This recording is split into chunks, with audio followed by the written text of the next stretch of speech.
Olá, graça e paz do nosso Senhor Jesus Cristo, passando aqui para fazer um vídeo na hashtag Ensino Bíblico. A pedido, uma ovelha da comunidade Shekinah me perguntou a respeito do filtro dos sonhos, né? Que é uma espécie de mandala, algumas têm só a mandala, outros têm umas peninhas assim indígenas, e que é um símbolo, uma simbologia que é usado em carros, usado nas portas das casas, enfim. Várias pessoas usam esse símbolo importado dos Estados Unidos, assim como também o Halloween, né? Importaram essa simbologia que é típica dos índios, né? Que ficam ali mais no norte dos Estados Unidos, fazendo fronteira com o Canadá. Bom, o que é isso, né? Será que ter filtro de sonhos em casa, né, pode ser uma decoração bonita, é bacana, enfim? Será que nós que somos lavados, né, ensaboados pelo sangue de Jesus, precisamos de usar esse tipo de simbologia? Será que vale a pena ter isso na nossa casa? Bom, a Bíblia diz o seguinte: cada um de nós, presta bem atenção, cada um de nós prestará conta de si mesmo a Deus. Então, está lá em Romanos 14, verso 12. Então, existem, né, razões bíblicas para eu não querer ter isso na minha casa, como outras coisas, por exemplo, né, imagens, outros símbolos de outras culturas, budinha e elefantezinho, né, da Índia, daqueles cultos hinduístas. Eu preciso estar atento a essas coisas? Tenho que estar. Por quê? Há uma ordem de Deus. Deus não pediu isso, ele deu uma ordem. Não fará para ti imagens ou esculturas de tudo que há na terra ou debaixo da terra, né? E nem prestarás culto, nem terás em suas casas. Nós vemos aí, né, no Antigo Testamento, Deus devastando, Deus se aborrecendo, se chateando, né, com a colocação de Baalins, né, que eram aquelas imagens, esculturas daqueles deuses ali que estavam em volta do povo de Israel, e eles insistiam em manter essas coisas em casa. Então, qual é a minha recomendação? Não coloque, né? Não tem nenhuma razão entre um crente em Cristo Jesus ter nada que remete a outro tipo de religiosidade, né? A outro tipo de cultura, principalmente a cultura indígena, que é pagã, tá? Por isso que Deus nos lava pelo sangue de Jesus. Ou você não é lavado pelo sangue de Jesus. Ou como Jesus disse para aqueles escribas, ou não tendes lido nas Sagradas Escrituras, né? Então, o filtro dos sonhos, né, não é apenas um objeto decorativo. Ele é um objeto religioso ligado ao xamanismo. É uma religião dos povos indígenas da América do Norte, muito complexa, né? Se você vê um pajé xamânico fazendo os rituais, você vai cair para trás, né? Envolve até sangue, né? Aliás, tudo que o diabo, né, envolve as pessoas, sempre tem negócio de sangue, observa, né? Em várias religiões usa-se sacrifício de sangue, porque o diabo não cria, ele copia. Então, a ideia geral do uso desse símbolo chamado filtro dos sonhos é que ele impede os espíritos ruins. Olha que bobagem, né? Que engano, né? O diabo veio para matar, roubar, destruir, para enganar, né? Enganar até mesmo os escolhidos de Deus. Ele diz que quem tem isso pode impedir que os espíritos ruins interfiram nos sonhos das pessoas, deixando passar apenas os sonhos bons. Que engano, que mentira, né? Por isso que a Bíblia diz que o diabo é enganador desde o princípio, é mentiroso desde o princípio, porque isso é uma mentira, né? Então, veja bem, eu não aconselho. Atos dos Apóstolos, capítulo 19, verso 18 a 19 também, vai dizer assim: muitos dos que creram vinham e confessavam e declaravam abertamente as más obras. Grande número dos que tinham praticado ocultismo, que é este caso, reuniram seus livros e os queimaram publicamente. Calculado o valor total, este chegou a 50.000 dracmas.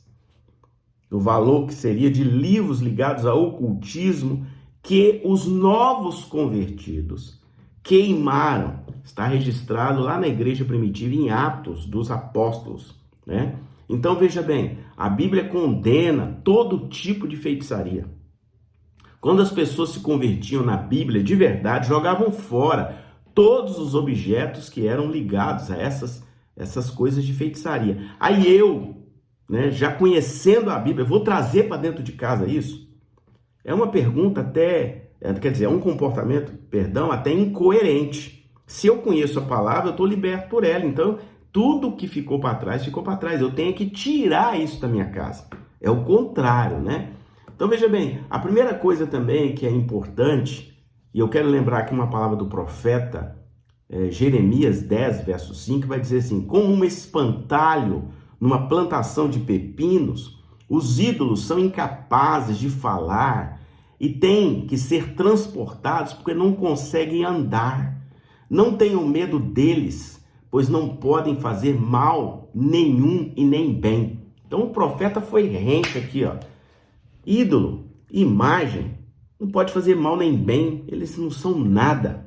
Nós servimos a um Deus que é espírito. E ele diz o seguinte: importa que os meus adoradores me adorem em espírito e em verdade. Então o que Deus diz? Você não precisa me colocar em imagem nenhuma, nem escultura nenhuma, porque eu não estou lá. Está na Bíblia. Ah, mas a gente tem aí algumas coisas que usam imagem. Estão contra a Bíblia, né? Assim como, o pastor casa 3, 4 vezes. Está contra a Bíblia. Não é porque ele faz ou porque um líder faz que você vai seguir. Não sigam líderes que levem vocês ao inferno.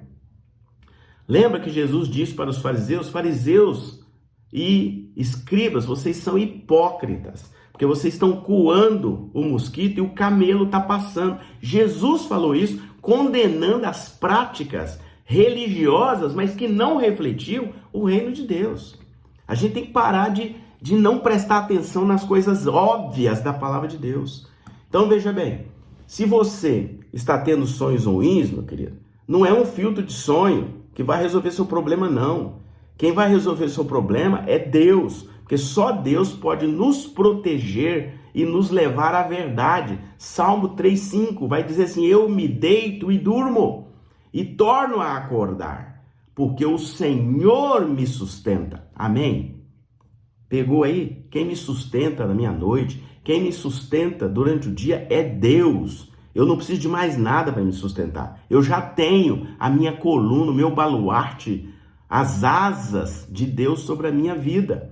Então eu não preciso de mais nenhum tipo de escudo, nem amuleto, nem nada. Jogue isso fora se você tiver.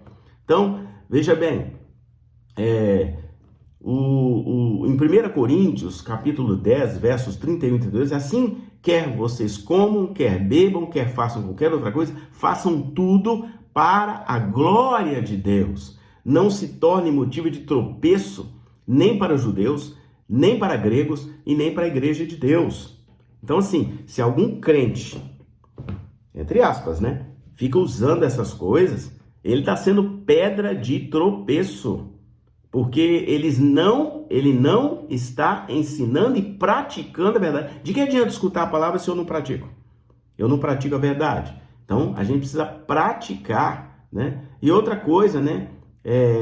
Esse negócio de querer agradar todo mundo, né? Não existe na Bíblia. Ou você é de Deus ou você não é. Ou você é crente ou você não é. Porque o que 1 Coríntios 10, 33 vai nos ensinar? Olha lá. Também eu procuro agradar a todos de todas as formas, porque não estou procurando o meu próprio bem, mas o bem de muitos, para que sejam salvos. Então, eu tenho que me posicionar de forma definitiva, né? Para que eu seja luz e sal para as outras pessoas. Aí você vai me perguntar assim: pastor, na sua casa tem isso? Nunca tem, nem nunca terá. Só se eu não ver. Tiver em algum lugar que eu não estiver vendo, porque não vai ter isso na minha casa. Porque isso não faz parte da cultura, do povo de Deus. Nós cremos num Deus invisível. O nosso único símbolo é uma cruz vazia. Eu não tenho outro símbolo. Eu não preciso usar outro símbolo. Então a gente precisa estar muito atento a essas coisas para que a gente não caia nessas bobagens e nem fique, né, criando e colocando coisas que não são de Deus em nossa vida. Então, veja bem, se nós vamos prestar conta a Deus de tudo que fizermos, nós então temos que ter cuidado com essas simbologias, principalmente que nesse caso, que é um objeto de uma outra religião, e uma religião ligada a xamanismo, né? Então eu não vou me envolver nisso, porque eu conheço e sei que apenas o meu Deus é que está comigo e eu não preciso de mais nada que venha de outra religião a não ser aquilo que Deus me traz. Então, guardem nas suas cabeças, guardem no seu coração que o nosso Deus é Espírito e Ele é o único, nós cremos um Deus único, né? Que governa todo o universo, criou todo o universo. E Ele se manifestou a nós de duas maneiras, pelo Espírito Santo e depois mandando o seu próprio Filho unigênito para que todo aquele que nele crê não pereça, mas tenha a vida eterna. Então, não utilize símbolos mágicos, nem símbolos mundanos dentro da sua casa, porque eles não são nada. Nós cremos no único Deus poderoso para nos guardar e nos levar definitivamente de volta para o lugar de onde viemos, que é a origem, que é nele mesmo. Que Deus te abençoe.